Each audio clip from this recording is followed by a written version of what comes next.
Reciban una cordial bienvenida a un libro 2018 Leer para Vivir, la 16ª versión de la Feria del Libro de la Universidad Autónoma de Bucaramanga.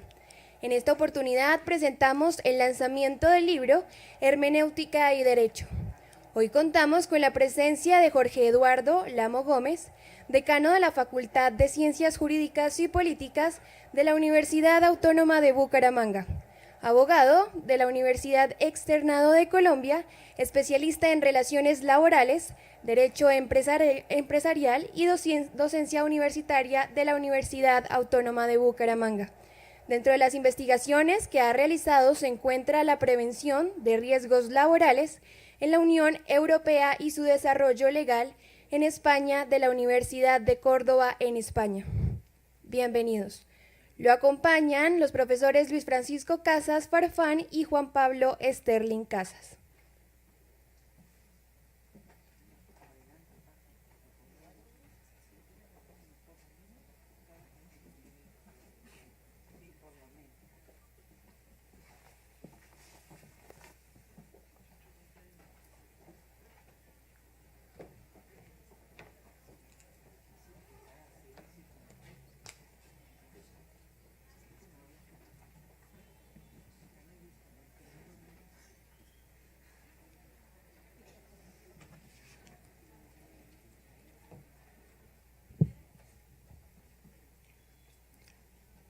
Bueno, muy buenas tardes, noches ya. Hoy la Facultad de Derecho de la Universidad Autónoma de Bucaramanga está de fiesta. Y lo está porque nuestro decano, el doctor Jorge Eduardo Lamo Gómez, presenta su libro Hermenéutica y Derecho, que entra entonces a partir del día de hoy a ser parte de ese corpus doctrinal especializado. Pero no solo por eso, sino porque este texto ha sido producto de un ejercicio que es el que se espera de la actividad docente. Es el esfuerzo, la permanente reflexión en ese espacio que desde tiempo atrás viene regentando el profesor Lamo en el Seminario de Hermenéutica Jurídica Laboral. Un espacio que le ha permitido ahondar en estas temáticas propias de la hermenéutica, como también le ha permitido entrar en debates con aquellos que son sus pares, pero quizás, y es para mí lo más importante, que le ha permitido estar en comunicación permanente con sus estudiantes, quienes con sus observaciones, sus inquietudes, mantienen siempre pues el combustible necesario para que la llama de la curiosidad que es propia de la academia se mantenga. El texto que él nos presenta no solo es producto precisamente de esa vasta experiencia como profesor, sino que también se ve complementada con una experiencia como asesor legal y de éxito profesional como abogado litigante. Por supuesto, todas estas facetas que ha desarrollado el profesor Lamo a lo largo de su vida se ven hoy reflejadas precisamente en buena parte de aquellas tesis, de aquellas ideas que se vienen desarrollando en hermenéutica y derecho. Un título que, como bien lo ven ustedes, es muy simple. Son dos palabras que están relacionadas en una conjunción. Dos palabras que denotan cada una de ellas un universo bastante vasto, pero que creo yo, a pesar de esa simplicidad, no podía haber título mejor para un libro que precisamente dedica sus páginas a describir esos vasos comunicantes cada vez mayores y más estrechos entre hermenéutica y derecho. El libro consta de 10 capítulos con una introducción y un epílogo.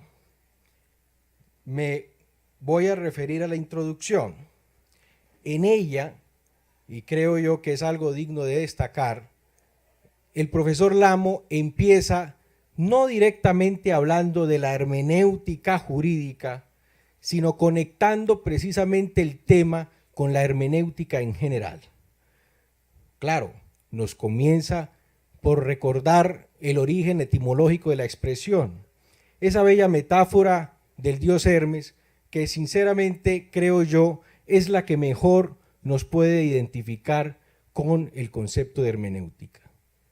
Pero no solo ello, también nos vuelve a recordar el profesor Lamo en esa introducción cómo la reflexión sobre la interpretación, sobre lo que es interpretar, se empieza a dar en los textos bíblicos y que solo hasta el siglo XIX se crea un primer discurso con la pretensión de teoría universal que pretende de alguna forma dar una idea más certera de la metodología y técnicas de interpretación del derecho. En el capítulo 1 lo dedica el autor a indagar por la relación entre hermenéutica y lenguaje. Allí fija él las diversas acepciones que puede tener esta expresión. Creo yo que es de alta utilidad porque permite también desligar algunas viejas concepciones que no vienen precisamente a cuento en los siguientes capítulos que desarrolla. En el siguiente acápite, el profesor Lamo Gómez se dedica quizás a uno de los temas más interesantes que puede presentarse, que es la relación existente entre el derecho y el lenguaje. Muy oportuna, por cierto, los versos que trae sobre el Golem de Borges a propósito del Cratilo. Es una obra que viene aquí como anillo al dedo, pues como ustedes lo recordarán, allí encontramos un vínculo entre el término, el objeto y por supuesto el concepto.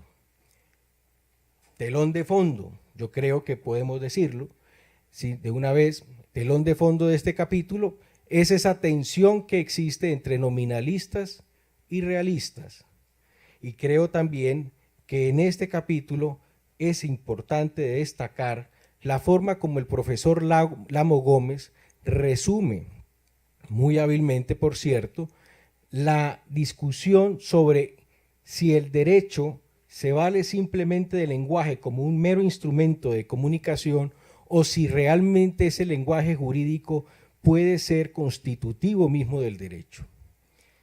Muy apropiado, creo yo, en estos tiempos y en una sociedad como la colombiana, tan inclinada al fetichismo normativo, donde simplemente creer que con un cambio en la norma, un parágrafo y se desaparece automáticamente la guerra, un inciso allí y ya definitivamente la pobreza ya no es tan pobreza y por supuesto con unos simples cambios en alguna otra disposición, un numeral que se fija en una nueva ley y creemos que la realidad cambia de buenas a primeras por generación espontánea, que la cultura no tiene absolutamente cabida.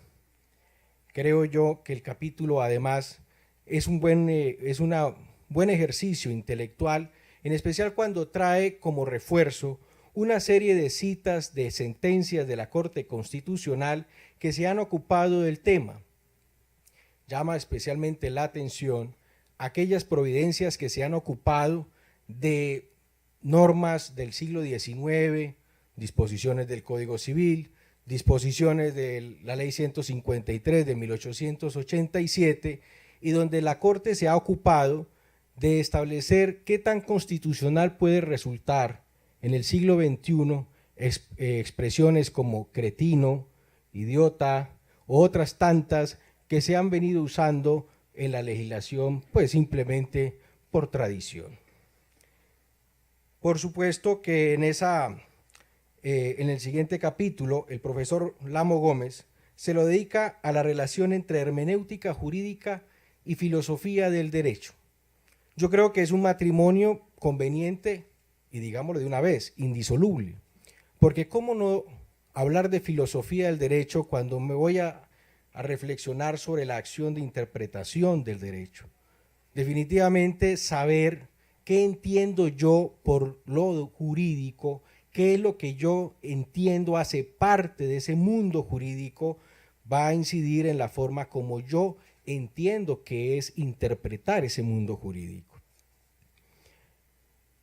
Hace un repaso el profesor Lamo de las teorías justnaturalistas, positivistas, nos trae igualmente referencias al realismo en sus dos versiones, tanto la norteamericana como la escandinava, y finaliza el capítulo precisamente mencionando lo que él denomina las corrientes contemporáneas de filosofía del derecho, ubicando aquí la fenomenología, la filosofía analítica y un acápite último dedicado a la teoría de la justicia de John Rawls.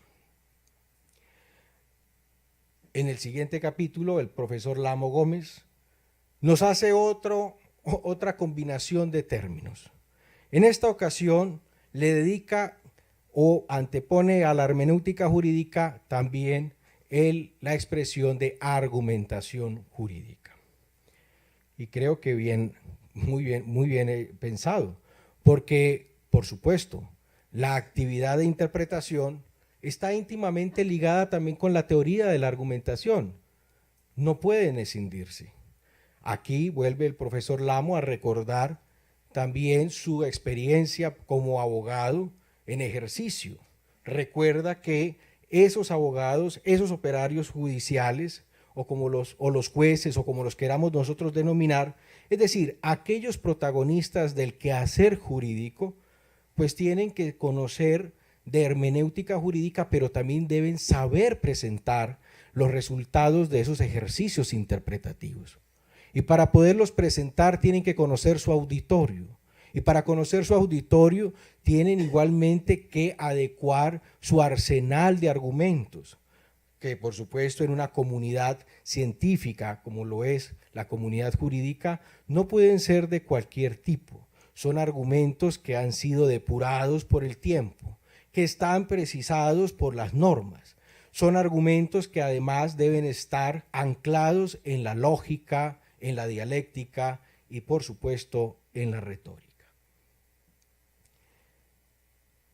Es el primer acercamiento quizás entre un discurso puramente teórico de hermenéutica jurídica y la praxis. En el siguiente capítulo, el profesor Lamo dedica sus páginas a pensar sobre el ejercicio de la decisión judicial, la forma como los jueces interpretan el derecho y la tensión que existe precisamente entre una visión que entiende al juez, como lo dijera Montesquieu, como una mera boca de la ley, como un operador judicial, como un amanuense de la norma, como una persona que simplemente se va a limitar ¿a qué?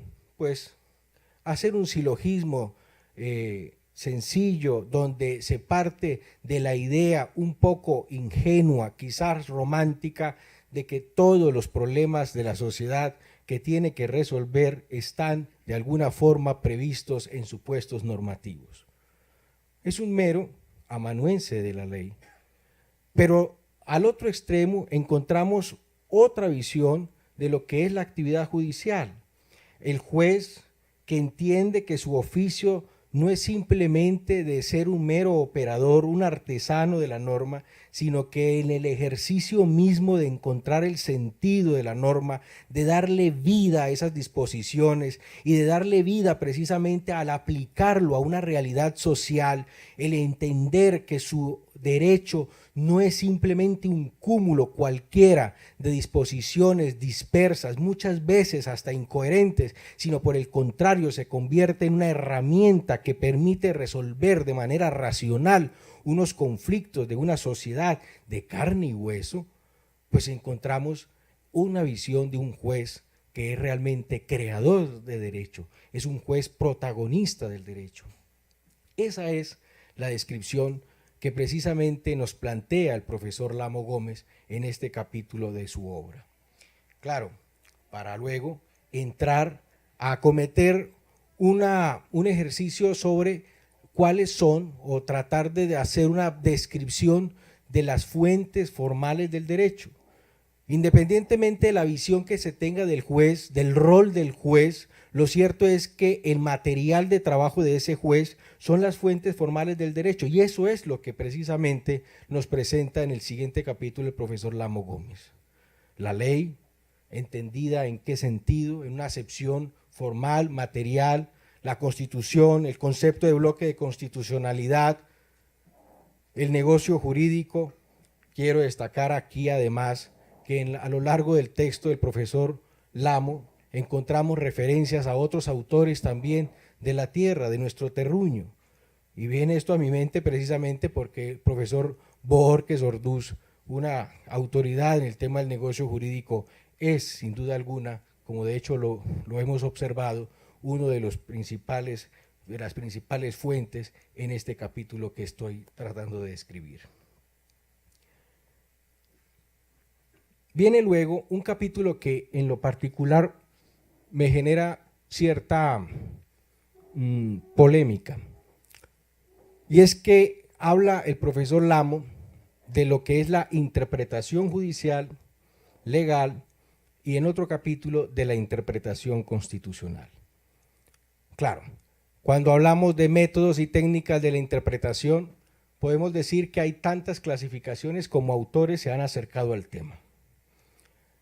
El profesor Lamo en esta obra nos hace una tipología que precisamente ancla en otros autores y nos habla en consecuencia de una serie de métodos, el exegético, el histórico, el sistemático, el teleológico, el genético, etc. Pero me parece importante esa distinción que hace entre esos métodos que insisto, los ubica como métodos de interpretación de la ley para señalar en capítulo aparte otras metodologías que él denomina constitucionales. En este aspecto me aparto muy respetuosamente de las ideas expuestas por el profesor Lamo, porque en mi concepto humilde, y sé que es minoritario quizás, no hay una necesaria división entre unas metodologías y otras.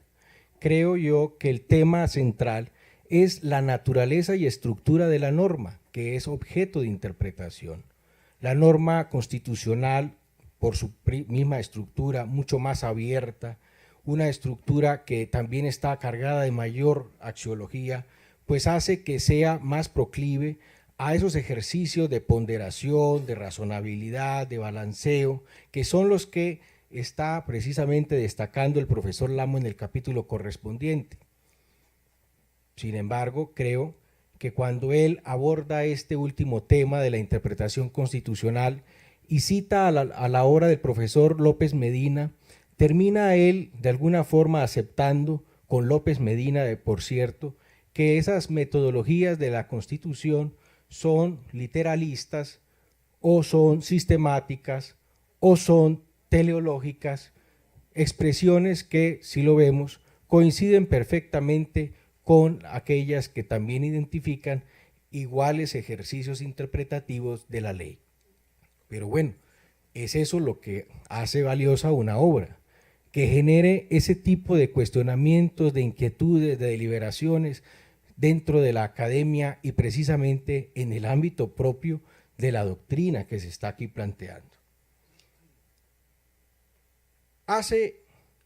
Y esto es algo que también es de las partes que más me interesó de la obra del profesor Lamo, hace una esquematización, por cierto, muy bien documentada, de lo que ha significado la adopción del test de proporcionalidad de origen europeo, más desarrollado en el derecho alemán, y los test de igualdad, que son más desarrollo de lo que ha sido el constitucionalismo norteamericano. Y luego de haber hecho esa descripción, entra, que es lo más interesante de este capítulo, a mostrarnos el profesor Lamo cuáles de esas técnicas son las que han inspirado los pronunciamientos, buena parte de los pronunciamientos de la Corte Constitucional. Y llega a una conclusión: hay una mayor un mayor número de sentencias que acogen el método de la teoría, del test de la proporcionalidad, otros menos utilizan el test de la igualdad del sistema norteamericano y finalmente nos muestra con casos particulares cómo la Corte Constitucional, y en eso creo que no es un tema exótico para ella, termina ante el dilema de escoger alguna de las dos técnicas que se han descrito, termina haciendo una simbiosis de ambas. Termina entonces señalando que no son excluyentes, sino que son complementarias. Y claro, la complementariedad, como bien lo explica el profesor Lamo en su obra, estaría dada en ese último juicio que desarrolla el test de proporcionalidad. Es decir, después de haber pasado por ese juicio de idoneidad, de ese juicio de necesidad, se llega a un juicio de proporcionalidad estricta y dependiendo del tema en el que se ubique precisamente el fenómeno jurídico que se quiere resolver, se aplicará entonces un test más o menos estricto en ese ejercicio de valoración de proporcionalidad estricta.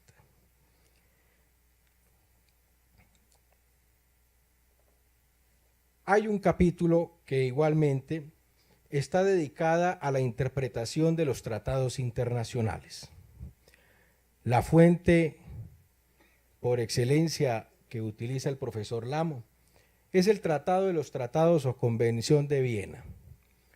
Hace igualmente un recorrido por pronunciamientos que ha hecho nuestro Tribunal Constitucional sobre la tensión que puede aparecer con las normas de instrumentos internacionales, pero especialmente enfocando su atención en aquellos tratados internacionales de derechos humanos y su inclusión por vía de bloque en nuestro ordenamiento interno, con lo que de alguna forma se resuelve eventuales oposiciones que pudiesen existir entre el orden interno, nacional, legal, constitucional y las disposiciones de esos tratados internacionales de derechos humanos. En el último capítulo, y se lo decía hace unos minutos al profesor Lamo, a mi juicio es que el que más inquietudes me generó y por supuesto me generó también mayor placer, porque es un capítulo en el cual, y no lo había yo leído en autor de hermenéutica jurídica, donde él centra la atención en cómo esa definición del Estado colombiano como pluriétnico y pluricultural tiene inexorablemente unas consecuencias en la forma como se debe entender el derecho y cómo se debe aplicar el derecho. Creo, y en eso acompaño al profesor Lamo, que muchas veces miramos ese otro derecho con desdén, y eso no es justo, ni es lo que está acorde con esa visión de nuestra Constitución política. Sin duda alguna, si nosotros logramos comprender que nuestra sociedad tiene esa pluriculturalidad, tiene esa diversidad de visiones sobre lo que es la vida, cosmovisiones, pues yo creo que va a ser mucho más fácil asimilar, por ejemplo, los conflictos que en este momento se está presentando a propósito, por ejemplo, de las consultas que son a veces necesarias y que muchas veces se juzgan como meros palos en la rueda en esa dinámica de desarrollo entendida desde una óptica tradicional y occidental, pero que muchas veces lo que está es simplemente aplastando una cultura que quizás tiene mayores razones que la que consideramos mayoritaria para hacer algún tipo de oposición a ese tipo de trabajos. En el epílogo, me gusta el epílogo, porque el profesor Lamo Gómez lo inicia pidiendo unas excusas por lo extenso de las citas que ha utilizado a lo largo de la obra, por el exceso de referencias. No lo excusamos, doctor Lamo, y no lo excusamos porque no hace falta excusarlo, porque creo que, por el contrario, esas citas doctrinales, jurisprudenciales, esa exquisitez que tuvo usted al escoger fragmentos de Saramago, de Eliot, de Borges, que muestra una cultura vasta, muy didáctica para trabajar estos temas, pues hacen que estas referencias, en vez de ser excesivas, resulten totalmente necesarias. Se conviertan en peldaños en los que nosotros podemos ir escalando y elevando nuestra estatura para poder ver más al horizonte de ese mar inmenso que es la hermenéutica jurídica y el derecho. Creo que en esa última reflexión que usted consigna en el epílogo, según la cual, a fin de cuentas, en el ejercicio de la interpretación del derecho, y en especial la interpretación que está a cargo de los jueces, debe existir un equilibrio entre una permanente creación que remoce la normatividad frente a la dinámica social, pero de otra parte, manteniendo la seguridad jurídica, manteniendo también el acatamiento a las disposiciones normativas, no mirándolas tampoco de lado, de reojo, con el rabillo del ojo, sino precisamente respetándolas, pues usted simplemente está recordándonos una consigna, el mantra del estagirita, que era el mantra de la felicidad, mantener siempre el justo medio en todas las actividades de la vida. Y por supuesto ese justo medio es el que usted nos está invitando con esta obra que agradezco haberme permitido presentar en la noche de hoy. Muchas gracias.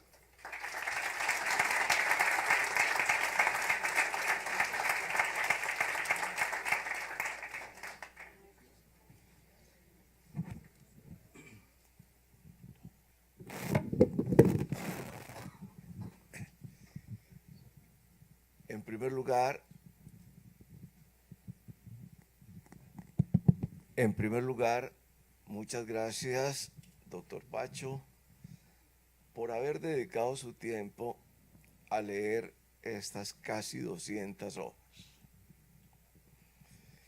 200 hojas que nacieron de una serie de reflexiones y conversaciones mantenidas alrededor del sello de lo que es la carrera de Derecho en la Universidad Autónoma de Bucaramanga. Con Osilda fueron muchas las reflexiones, fueron muchas las ideas antes de empezar a sistematizar este contenido,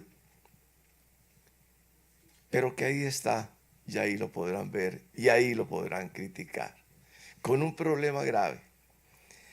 En alguna oportunidad que presenté a alguien en un trabajo en otra academia, un buen amigo me decía que la presentación había sobrepasado el texto presentado.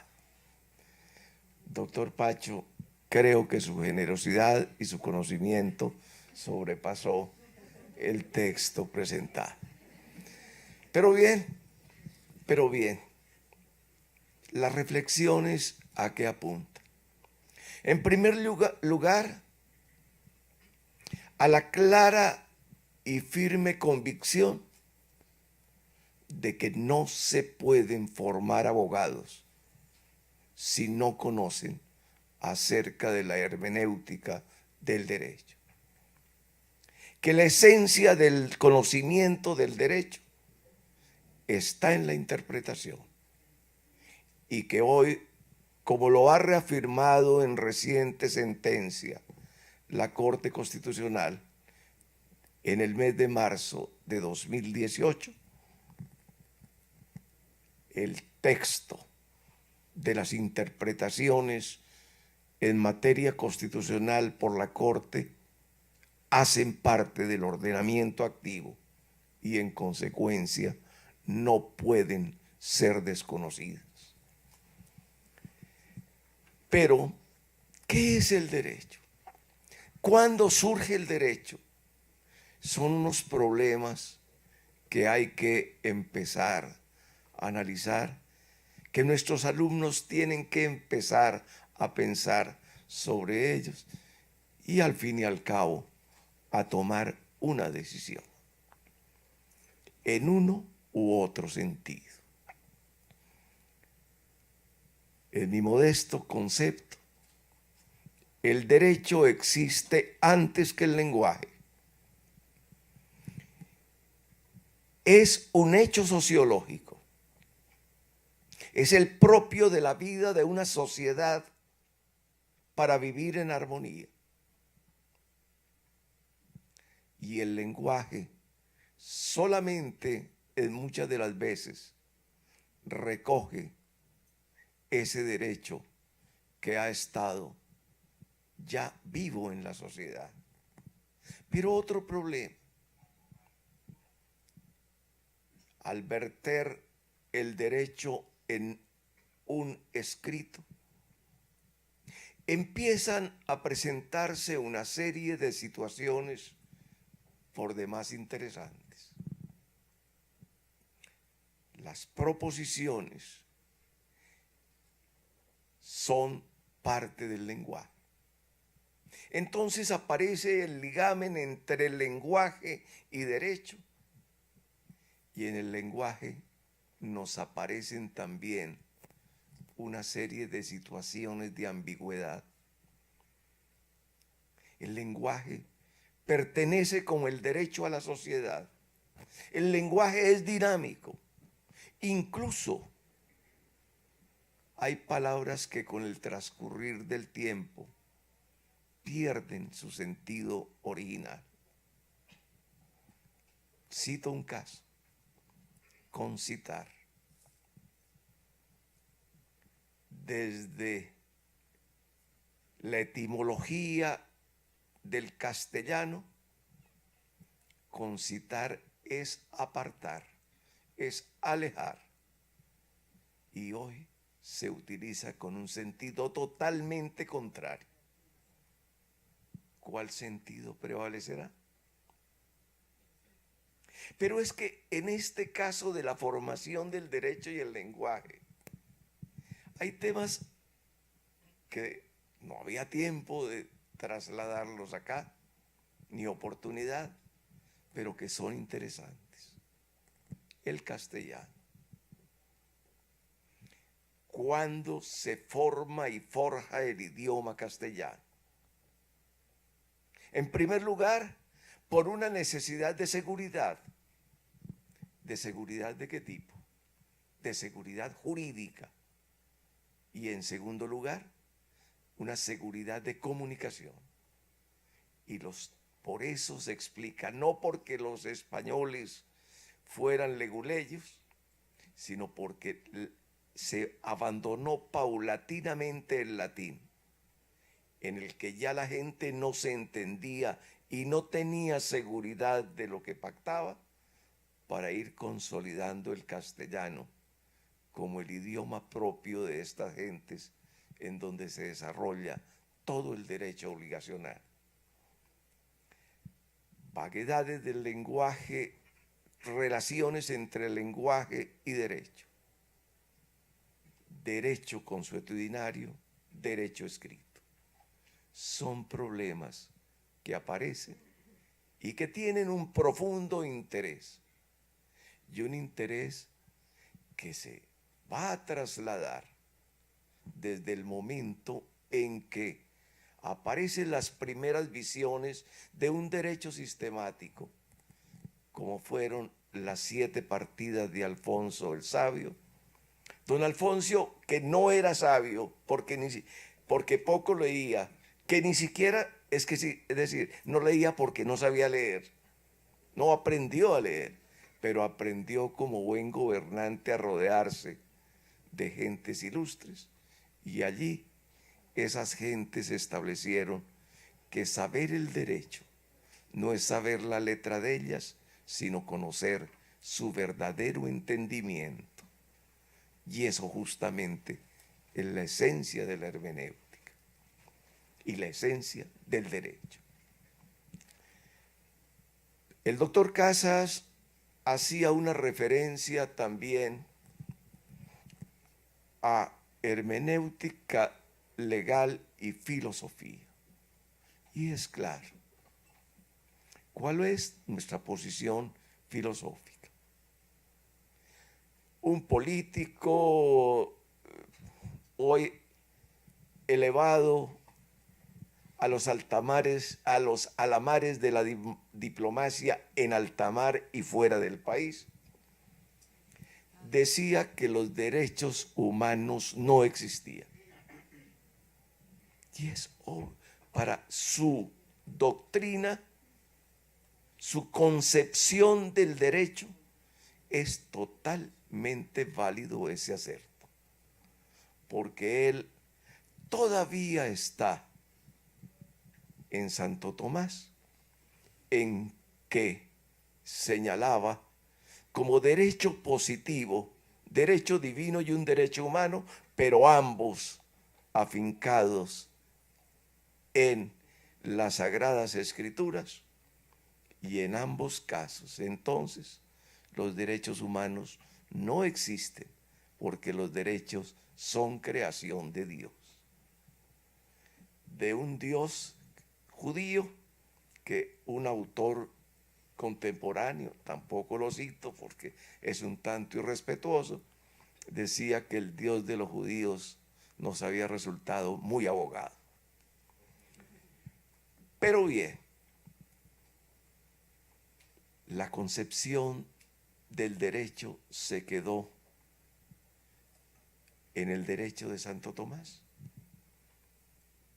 O el derecho hoy lo entendemos como un fenómeno social, como una creación de la sociedad que poco a poco se va apalancando en la filosofía en el transcurso de los siglos, y que primero aparece el justnaturalismo teológico, luego el justnaturalismo racional, luego ese gran salto que da Kant, y para llegar a las concepciones contemporáneas del derecho.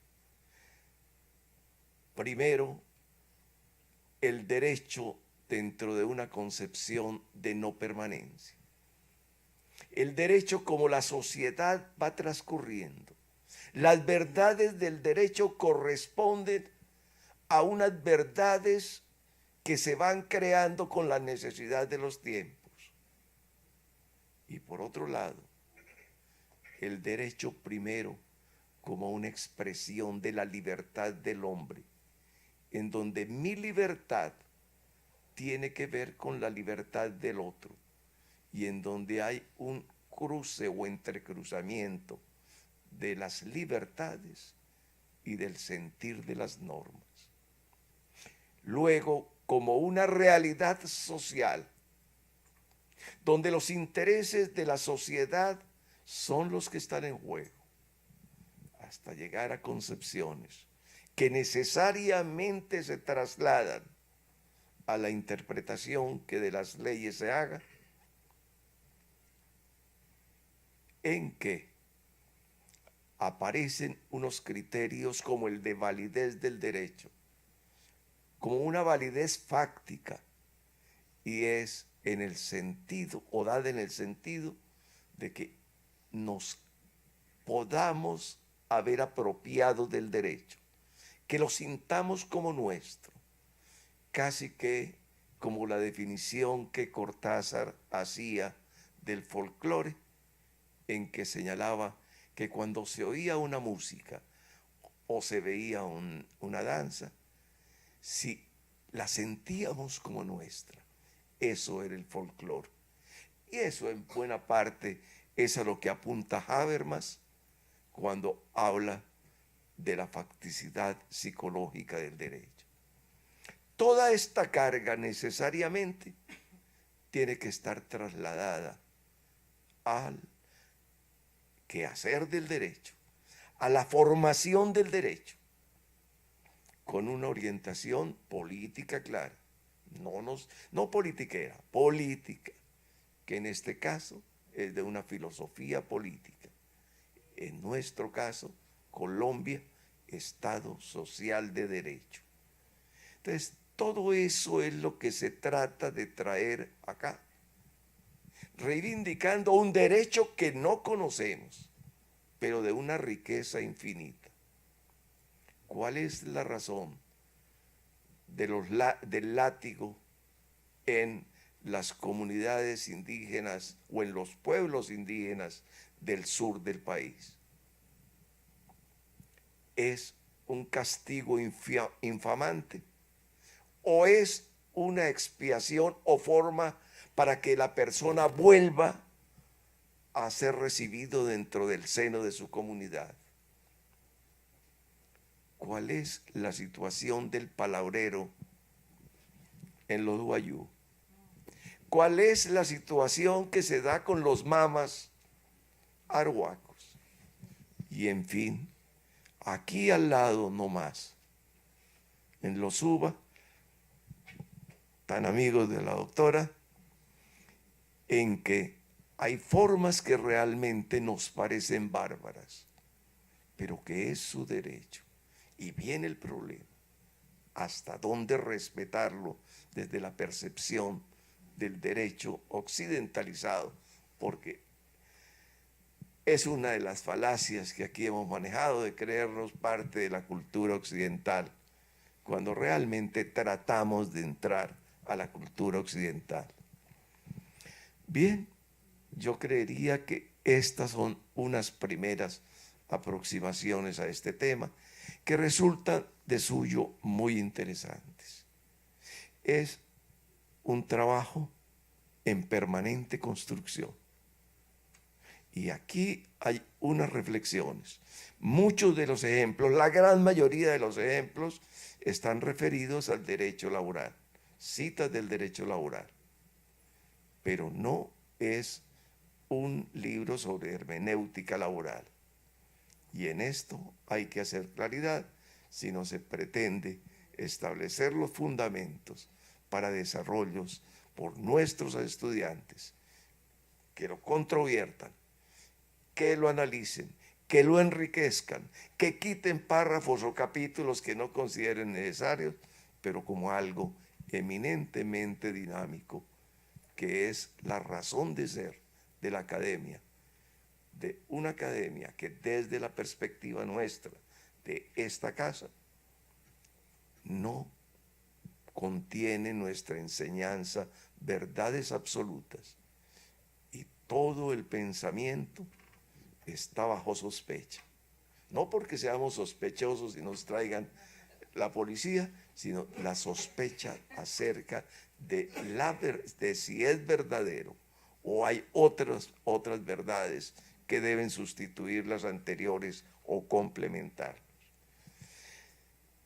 Doctor Casas, usted me hizo hablar mucho, pero esto es más o menos un recorrido que se ha pretendido hacer, pensado en nuestros estudiantes y pensado, obviamente, en toda la comunidad del derecho.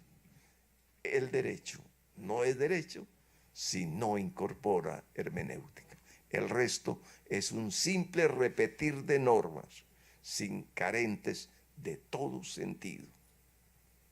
Y para eso, para repetir normas, no hay que estudiar derecho. Se consulta un computador, el dios Google tiene muchas normas, pero hay que darle el sentido, que es lo que se pretende. Sí, esto, difícil cortar al...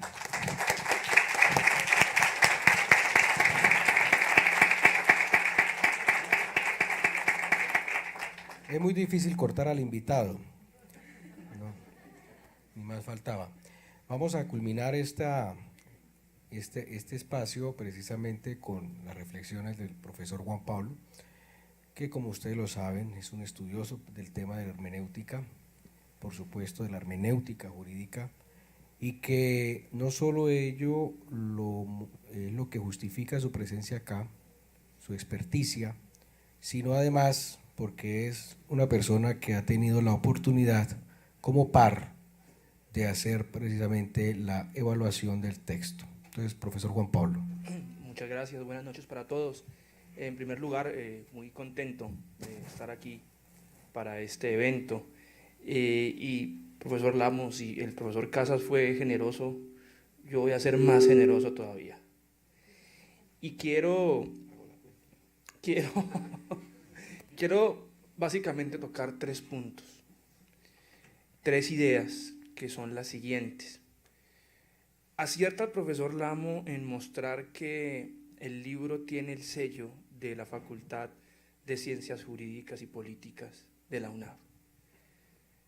De los pocos textos en Colombia que hacen una visión general de la hermenéutica es el de Laureano Gómez, su primer tomo de tesis doctoral, que es de hermenéutica jurídica. Y posteriormente vamos a ver la obra del profesor Lamo, que habla de hermenéutica y derecho, y son 2 obras que a mi juicio incorporan algo fundamental y que es la primera idea que yo quiero mostrar. Alguna vez con Oscar Mejía Quintana, en una discusión aquí en Bucaramanga, llegábamos a una conclusión, y la conclusión es que muchas veces la formación de los abogados y que muchas veces las concepciones mismas al interior del derecho son como tratan de apoderarse, tratan de robarse conceptos y hacerlos propios. Decíamos, muchas veces los abogados son como cleptómanos, porque hablan de hermenéutica jurídica, entonces se crea la ilusión de que la hermenéutica es algo propio del derecho. Lo mismo ocurre con la lógica jurídica, entonces se cree que hay una lógica propia del derecho, y de hecho hay autores que así lo sostienen, ¿no? Alchurrón, Bulligin, von Ried, dicen, hay una lógica propia de las normas. Hay una filosofía del derecho. Entonces tendemos a creer que hay una filosofía propia del derecho. Y, desde luego, el caso de la hermenéutica. Se habla de hermenéutica jurídica creyendo que hay una hermenéutica propia del derecho y que se limita simplemente pues, a unos cuantos métodos y unas cuantas técnicas. Pero, como lo sostiene el profesor Lamo y como se puede evidenciar en la obra, es absolutamente imposible hablar de hermenéutica jurídica si no se habla de la hermenéutica en general. Y desde luego es totalmente imposible formar un abogado si no conoce estos principios básicos de la hermenéutica. Porque nosotros llegamos a la idea de que, por ejemplo, hermenéutica es solo un ejercicio de interpretación. Pero cualquier persona que tenga unas fundamentaciones básicas de hermenéutica inmediatamente dice, no es interpretación, es comprensión, que son cosas distintas. Porque para interpretar, interpreta cualquiera e interpreta lo que quiera. Pero el verdadero ejercicio de la hermenéutica está en la comprensión. Por eso es necesario acudir a teorías del lenguaje. Por eso es necesario incluso acudir a la psicología, porque es que el fenómeno de la comprensión no se agota simplemente con la interpretación, porque yo no necesito que un juez me interprete, yo no necesito que un estudiante interprete, yo necesito que un estudiante sea capaz de decirme de todas las interpretaciones que pueden existir, cuál se adecua mejor a la intención del autor, por ejemplo, cuál se adecua mejor a las vivencias del autor, por ejemplo. Eso es la hermenéutica. La hermenéutica no es interpretar por interpretar. La hermenéutica se entiende como un ejercicio de comprensión, básicamente. Y todos los autores, por lo menos los contemporáneos, porque la historia de la hermenéutica, grosso modo, se divide en 2 momentos. La hermenéutica clásica, ¿no? Antigua Grecia, patrística y reforma protestante, que se hace la pregunta, ¿qué es la hermenéutica? Y la hermenéutica filosófica, con autores como Schleiermacher, que es el gran padre de la hermenéutica contemporánea, Dilthey, que el profesor Lamo lo trabaja en la obra, Gadamer, quizás el más conocido, donde la pregunta no es qué es la hermenéutica, sino qué es la comprensión, pero más importante aún, cómo comprendemos. ¿Cómo sé que lo que me quiso decir Platón en los diálogos es efectivamente lo que él me quiso decir? Cuando Schleiermacher hace la traducción del griego al alemán. Entonces, fíjense que todas estas reflexiones las vamos a encontrar aquí evidenciadas en una profunda reflexión sobre la teoría del lenguaje. Porque la hermenéutica, por lo menos en sus versiones tradicionales, es un ejercicio de lenguaje. Claro, nos alejamos aquí de la posición de Heidegger, ¿no? Ese giro ontológico, y la hermenéutica es interpretar la existencia, el ser. Bueno, eso ya pues es más de los filósofos puros y duros que el hermeneuta jurídico. Entonces, en ese orden de ideas, el libro del profesor Lamo acierta en esta denuncia que muchos hemos venido haciendo y que afortunadamente es recogida en la esencia de la obra. Y es: la hermenéutica no es un ejercicio exclusivo del derecho, y para poder entenderla tenemos que salirnos de esa mentalidad de que es un fenómeno exclusivamente jurídico. Los que hablan de buscar la intención de la norma, pues tendrían que leer, por ejemplo, el concepto de hermenéutica psicológica de Schleiermacher, donde lo que plantea básicamente es: mire, una cosa es, ¿qué es la hermenéutica? La inversión de la retórica, dice él. No es analizar lo que está escrito, lo objetivo, es analizar lo que no se ve. Porque no siempre lo que se dice, no siempre lo que se escribe coincide con la retórica, coincide con lo que se quiso decir o con lo que se quiso escribir. Y entonces resulta que nosotros empezamos a crear un concepto de hermenéutica jurídica cuando nos olvidamos de conceptos elementales de la hermenéutica como filosofía. Y en ese orden de ideas es rescatable la obra del profesor Lamo. La segunda idea que yo considero valiosa, y es quizás la que más resalto, es: yo vengo trabajando hace más o menos 10 años el tema de la hermenéutica, donde también Santander, y esto es algo para sacar pecho, yo no soy santanderiano, pero siempre veo el letrero cuando uno va para el aeropuerto que dice que el que pisa suelo santanderiano es santanderiano. Entonces yo saco pecho como santanderiano y digo: si hay una región del país que en los últimos años le ha aportado a la hermenéutica, es Santander. No solo porque hay un programa de maestría en la UIS, sino porque de verdad contamos con estudiosos del tema de la hermenéutica. Y en estos 10 años donde yo he podido dedicarme al estudio de la hermenéutica en Santander, he podido darme cuenta que hay dos posiciones frente a la hermenéutica. Una posición pesimista, de sospecha, de aquellos que dicen: oiga, no se acerque mucho a la hermenéutica, mírela con pinzas, pilas con la hermenéutica. Y esto surge para muchos del verbo explosivo de Nietzsche, ¿no?, el filósofo. No existen hechos, solo interpretaciones. Y toda esta hermenéutica de la posmodernidad, donde todo es relativo, donde si no existen hechos, solo interpretaciones, entonces la hermenéutica es un escenario intelectual donde no hay verdad, donde si no existen hechos, solo interpretaciones, pues cada cual interpretará y cada cual tendrá su verdad. Y este verbo explosivo de Nietzsche se traduce en esa posición de desconfianza de la hermenéutica, que en el derecho hizo mucho daño. No interprete por fuera de lo que está escrito. Desde luego, no es una crítica a la exégesis, porque uno de los mitos es que la exégesis es una palabra peligrosa y no lo es. Pero sí es la actitud, lo peligroso es la actitud de desconfía de la hermenéutica porque multiplica el caos. Claro, si no existen hechos, solo interpretaciones, pues eso se genera un caos, porque en últimas no existirá verdad sino verdades. Y esa es la posición pesimista. Claro que en un mundo pues dominado por la certeza de la ciencia, de la pretensión y la pretensión de exactitud del conocimiento, pues es muy peligrosa, ¿no? Cuando usted le dice no hay una respuesta sino varias. Y durante mucho tiempo la hermenéutica padeció bajo esa óptica, sin contar también que durante mucho tiempo la hermenéutica fue vista como algo adivinatorio, ¿no? Incluso con el mismo Schleiermacher, que es el padre de la hermenéutica, cuando a él le preguntan, venga, ¿y cómo hago para comprender lo que me quiso decir Platón? Y él sale con su famosa fusión congenial. O sea, usted tiene que fusionar su mente con la del autor. Y la pregunta es, ¿uno cómo demuestra eso? Dice, no, es que yo anoche estaba leyendo La República y en un sueño se me apareció Platón y me dijo, mira, la República se entiende así. Ah, no, pues, hombre, ¿y qué tomó, qué fumó, pues, para conocer a Platón, cierto? Claro, entonces eso lleva si bien es cierto, Schleiermacher coloca las piedras iniciales para lo que llamamos hoy interpretación teleológica, por ejemplo, pues el método de comprensión de Schleiermacher era casi cómico, rayaba con lo espiritual, ¿no? O sea, colocar una tabla ouija, a ver, Montesquieu, ¿qué me quiere decir usted con el espíritu, las leyes?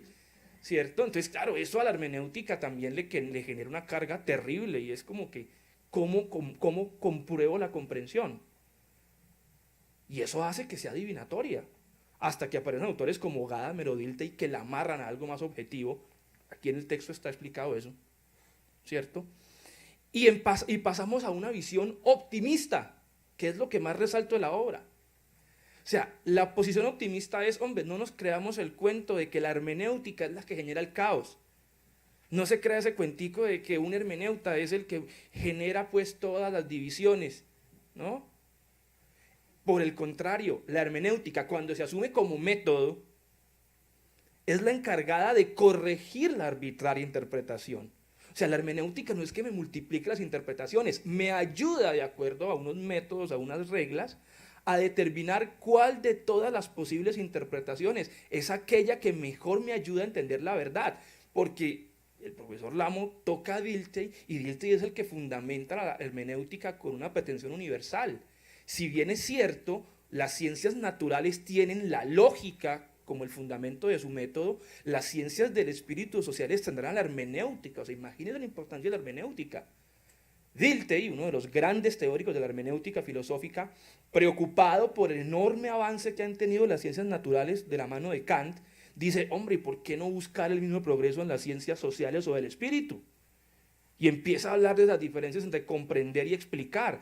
Las ciencias naturales se explican, las sociales se comprenden. Y así como para las ciencias naturales hay un método, el método científico que lo guía la lógica, pues para las ciencias sociales está la hermenéutica, que no siempre es una cuestión gramatical, que muchas veces es cuestión de vivencias, ¿no? Lo que plantea Dilthey, lo que plantea Schleiermacher, miremos la intención.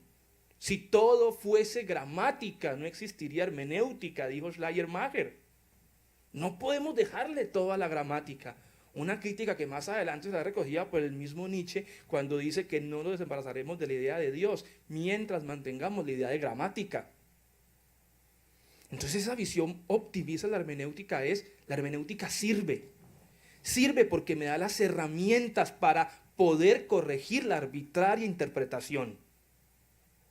Y en ese orden de ideas la hermenéutica jurídica se vuelve paradigmática, como lo dijo Gadamer. Porque sí, es cierto, la hermenéutica surge como hermenéutica sacra. La hermenéutica surge con la necesidad de conciliar los dos testamentos que eran contradictorios. Y yo siempre les digo a mis estudiantes, si hay tres personajes que saben de hermenéutica son los filósofos, los sacerdotes y el abogado. Pero Gadamer, gran representante de la filosofía alemana, dice, la hermenéutica jurídica es paradigmática.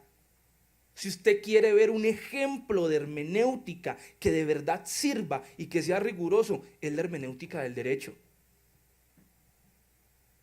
Porque ayuda, porque da herramientas para la comprensión de textos jurídicos, y esa es mi segunda idea.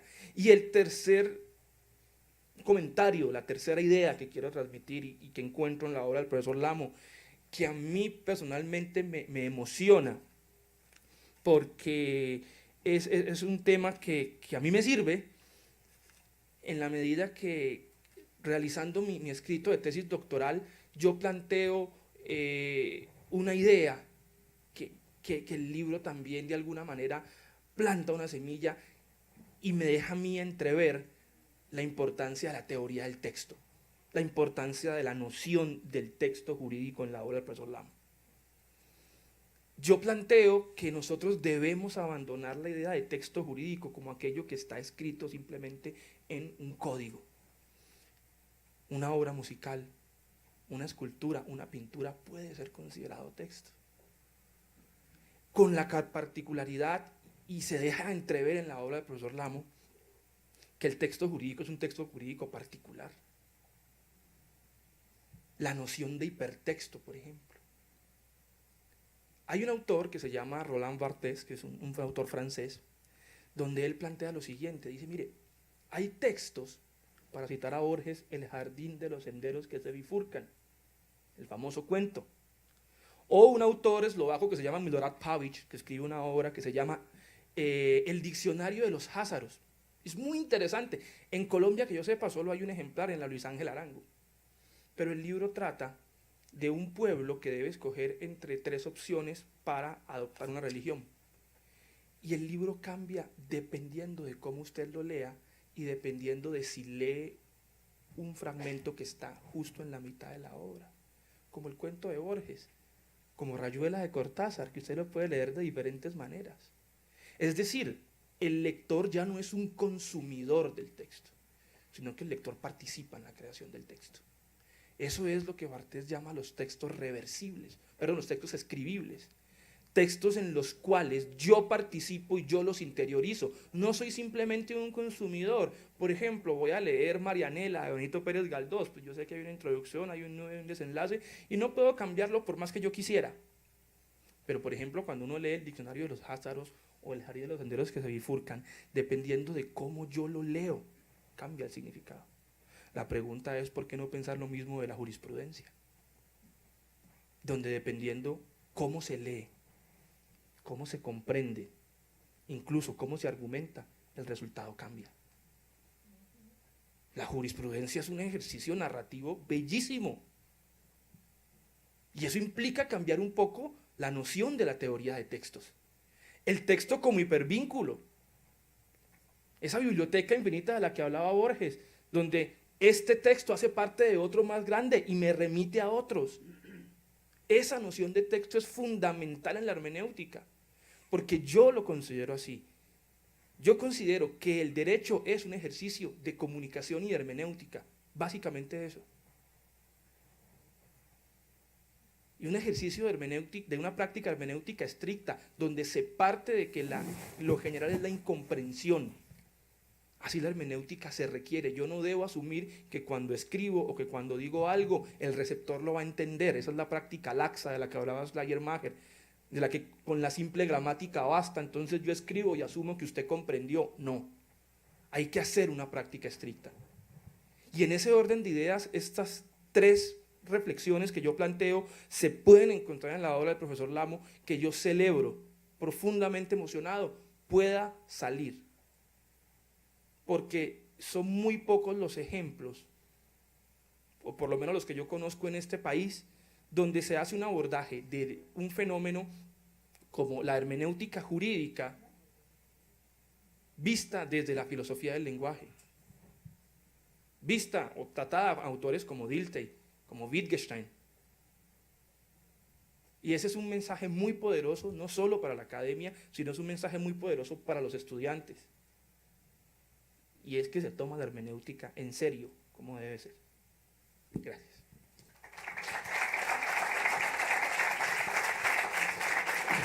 Gracias, doctor Sterling. El tiempo, como dicen en televisión, es un dictador. Quisiera señalar primeramente mi agradecimiento también al doctor Sterling por las inquietudes que suscitaron estos cuantos párrafos. Llegar a una serie de conclusiones. Esto es que el derecho es una ordenación normativa, podría entenderse como una ordenación normativa del comportamiento humano,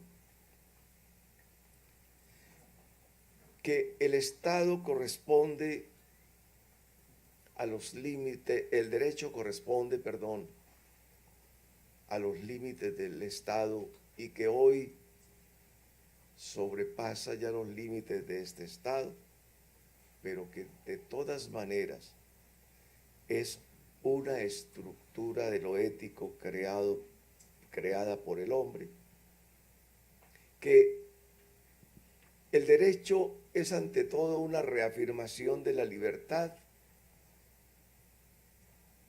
y que hay unos deberes del derecho que son los propios del ordenamiento y unos deberes de virtud que están por fuera del ordenamiento legal, que no hacen parte del derecho y que corresponde a una concepción religiosa. Que la interpretación puede ser cognitiva o de conocimiento, puede ser una interpretación de decisión o puede ser una interpretación creadora, pero que en todo caso comporta un concepto de arte, el arte entendido como la belleza, como la coherencia, como la armonía, y en este caso, la armonía que se busca en el cuerpo social.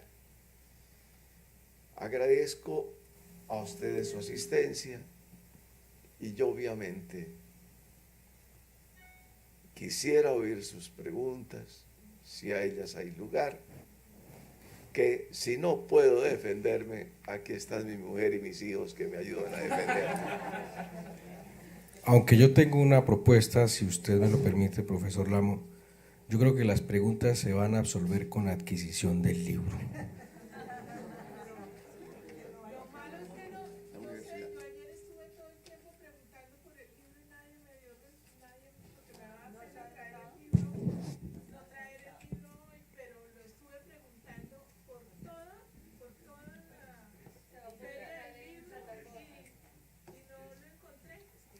Carmen Cecilia, mira, es que va a ser una edición electrónica dentro de la biblioteca electrónica que va a empezar a formar la universidad. Sí.